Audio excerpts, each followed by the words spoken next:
بسم اللہ الرحمن الرحیم۔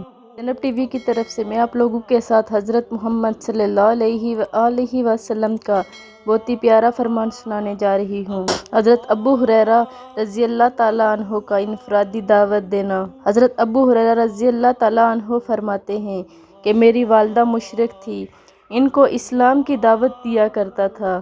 ایک دن میں نے ان کو دعوت دی، انہوں نے مجھے رسول اللہ صلی اللہ علیہ وآلہ وسلم کے بارے میں بڑی ناگوار باتیں سنائی۔ میں روتا ہوا حضرت محمد صلی اللہ علیہ وآلہ وسلم کی خدمت میں حاضر ہوا اور عرض کیا، یا رسول اللہ صلی اللہ علیہ وآلہ وسلم، میں اپنی والدہ کو اسلام کی دعوت دیا کرتا تھا، وہ انکار کر دیا کرتی تھی۔ آج میں نے جب ان کو دعوت دی تو انہوں نے مجھے آپ صلی اللہ علیہ وآلہ وسلم کے بارے میں باتیں کہی۔ آپ صلی اللہ علیہ وآلہ وسلم میری والدہ کے لیے دعا کریں کہ اللہ تعالیٰ ابو ہریرہ کی والدہ کو ہدایت دیں۔ آپ صلی اللہ علیہ وآلہ وسلم نے فرمایا، اے اللہ ابو ہریرہ کی والدہ کو ہدایت دے دے۔ میں حضور صلی اللہ علیہ وآلہ وسلم کی دعا لے کر خوشی خوشی گھر کی طرف چلا۔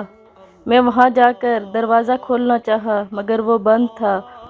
میری والدہ نے میرے قدموں کی آہٹ سن کر کہا، ابو ہریرہ ذرا ٹھہرو، میں نے پانی کے گرنے کی آواز سنی۔ یعنی میری والدہ اسلام میں داخل ہونے کے لیے نہا رہی تھی۔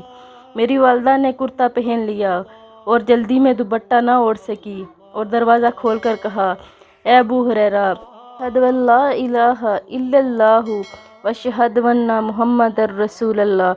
حضرت ابو ہریرہ رضی اللہ تعالیٰ عنہ فرماتے ہیں، میں نے حضور صلی اللہ علیہ وآلہ وسلم کی خدمت میں حاضر ہو کر آپ صلی اللہ علیہ وآلہ وسلم کو بتلایا تو آپ صلی اللہ علیہ وآلہ وسلم نے اللہ کا شکر ادا کیا اور دعائے خیر فرمائی۔